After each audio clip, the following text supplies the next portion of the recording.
Hello everyone, welcome to One to Step. In today's video, we're going to see how we can export a video from Filmora. For that, we obviously need to import and edit our file. So let's do that. Open, add it to the timeline.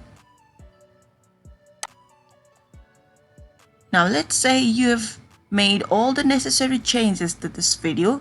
Now you want to export it. How do you do that? Well, very simple.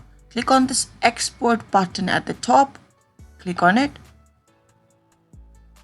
In the new pop-up that has appeared, you can set the name of the video. Let's say I want to say the name is Fountain.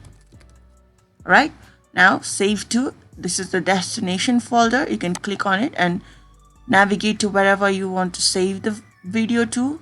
And click select folder. Mine is alright in this folder itself, so select folder. Now preset, format, resolution and frame rate, you can adjust all of them as per your need, and finally click this export. Your video will start exporting. It will take a minute or two. Be patient. There you have it.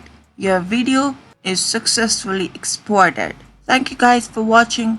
If you want to receive future video updates similar to this one, do subscribe to our channel. Until next time, bye bye.